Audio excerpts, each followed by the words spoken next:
गुरुर्ब्रह्मा गुरुर्विष्णू गुरुर्देवो महेश्वरा गुरुर साक्षात परब्रह्म तस्मै श्री गुरुवे नमः। तर शिक्षक दिनाच्या सर्वांना खूप खूप शुभेच्छा। तर आजचा केक हा माझ्यासाठी स्पेशल केक आहे आणि हा केक मी माझ्या मिस्टरांसाठी केलेला आहे आणि हा शिक्षक दिनानिमित्त पुस्तक जसं ओपन पुस्तक राहते आपलं ओपन बुक राहते त्या प्रमाणे मी हा केकचा शेप दिलेला आहे। तर त्याकरता तुम्हाला व्हिडिओ शेवटपर्यंत बघावं लागेल आणि व्हिडिओ आवडल्यास माझ्या चॅनलला सबस्क्राईब करावं लागेल। तर इथे मी घेतलेला आहे होममेड प्रीमिक्स घेतलेला आहे। इथे मी अर्धा किलोचा केक करायचा असल्यामुळे मी स्क्वेअर टीन घेतलेला आहे आणि त्यामध्ये केक बेक करून घेतलेला आहे, तुम्ही बघू शकता। आणि हा पिस्ता फ्लेवरचा करायचा असल्यामुळे मी सोक करण्यासाठी इथे पिस्ता क्रश जो असतो तो मी आपल्या शुगर सिरपमध्ये टाकलेला आहे, त्यामुळे पण काय होते एक छान फ्लेवर येते। आणि स्क्वेअर केक करायचं असलं की ना त्याचे जे आपले कोपरे असतात ते व्यवस्थित आले पाहिजे, त्यामुळे असे छान असे पिलर तयार करायचे। तर मी आता इथे क्रम कोट करून घेत आहे आणि क्रम कोट करत असताना पिस्ता फ्लेवरमध्ये जो आपला क्रश आहे तो क्रीमला लावून झाल्याच्या नंतर यावर मी आपले पिस्ता याला छान रोस्ट करून ते बारीक कट करून घेतलेले आहे आणि ते पण टाकून घेतलेले आहे, त्यामुळे पण काय होते या केकला एक छान फ्लेवर येतो। तर इथे आता मी याच पद्धतीने सर्व लेअर क्रम कोट करून घेत आहे। तर 3 लेअर लावून झाल्याच्या नंतर आता वरच्या बाजूला आपल्याला शेप द्यायचा असल्यामुळे मी वरती क्रीम लावायची आहे।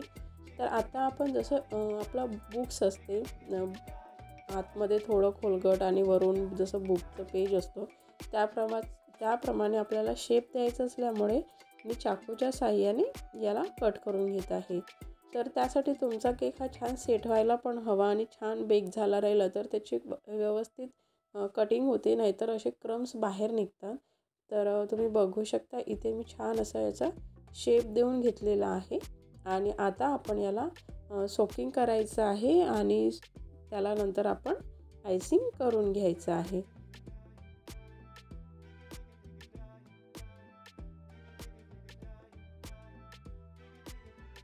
तर तुम्ही पिस्ता फ्लेवर रसमलाई फ्लेवर यासाठी जेव्हा आपण ड्रायफ्रूट्स यूज करतो तेव्हा ते ना रोस्ट करून टाकायचे, त्यामुळे पण एक छान टेस्ट येतो। तर आता इथे आपलं सोकिंग झालेलं आहे आणि मी आता याला वरून आयसिंग करून घेत आहे, क्रमकोट करून घेत आहे बेसिकली। तर मी ना केकला क्रीमची लेअर ना खूप कमी लावणार आहे, तर तुम्ही बघू शकता। आणि क्रीमची लेअर करत असताना याला छान शेप देतच आपल्याला क्रीम लेअर करायची आहे। आणि आता मी स्क्रॅपरच्या साहाय्याने याच्या एजेस क्लीन करून घेते आणि एजेस पण छान व्यवस्थित करून घेते, कारण हा स्क्वेअर असल्यामुळे थोडा डिफिकल्ट जातो फिनिशिंगसाठी। जर आधीपासूनच आपण याच्या एजेस क्लिअर ठेवल्या तर फायनल आयसिंग पण आपली व्यवस्थित होते। तर मी ते आयसिंग करत असताना मधूनच क्रीम लावत आहे, कारण मी क्रीमची लेअर कमी देणार आहे आणि गॅप ठेवल्यामुळे तो कवर होऊन जातो, त्यामुळे मी फक्त जिथे आवश्यक आहे जास्त तिथेच मी फक्त क्रीम लावून घेत आहे आणि याची आता मी फायनल आयसिंग करून घेत आहे। आणि फायनल आयसिंग करत असताना पण आपल्याला हे लक्षात ठेवायचं आहे की आपल्याला तो बुकचा शेप दिसला पाहिजे, तो मिटू नये यासाठी आपलं याकडे लक्ष असायला हवं।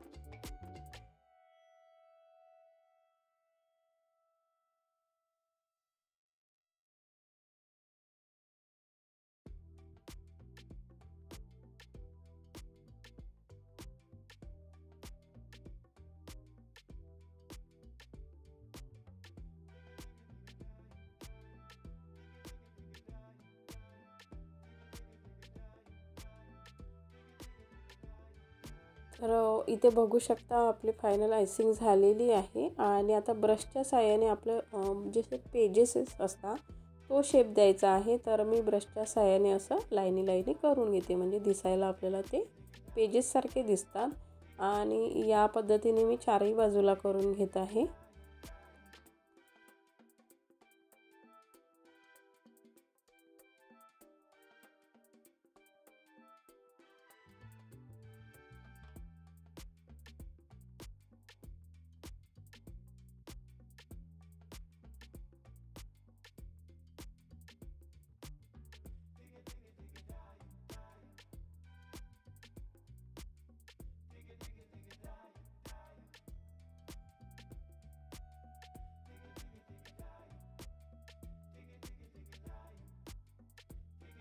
तर मी आता इथे क्रीममध्ये ऑरेंज कलर टाकलेला आहे आणि त्याचं असं नोझल वर्क करून घेत आहे.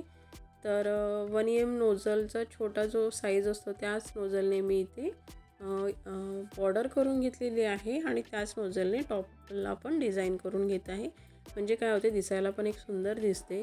आणि हा कलर मी ऑरेंज कलर यामध्ये फक्त मी क्रीम ॲड केलेली आहे आणि आपला फूड कलर आहे, लिक्विड कलर आहे.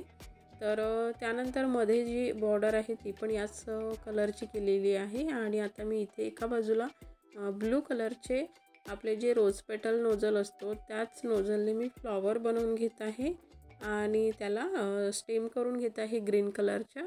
आणि या पद्धतीने मी असं डेकोरेट करून घेत आहे.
आणि एका बाजूला पेजवर मी आता हॅपी टीचर्स डे लिहून घेत आहे आणि यासाठी मी ग्रीन कलर क्रीममध्ये ॲड करून पायपिंग बॅगमध्ये टाकून घेतलेला आहे, तुम्ही बघू शकता.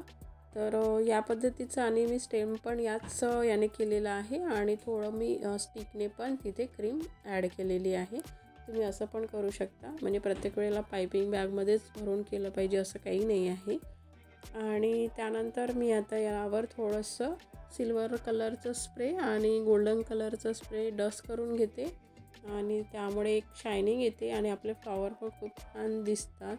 तर अशा पद्धतीने मी केक डेकोरेट करून घेत आहे. तर तुम्ही बघू शकता आपला फायनल केकचा लुक तयार आहे. तर कशी वाटली डिझाईन आणि कसे वाटले तुम्हाला केक, हे नक्की मला कमेंट्स करून सांगा. आणि माझ्या चॅनलवर नवीन असाल तर प्लीज सबस्क्राईब करा आणि या केकच्या रेसिपीला तुमच्या फॅमिली फ्रेंडपर्यंत शेअर करा.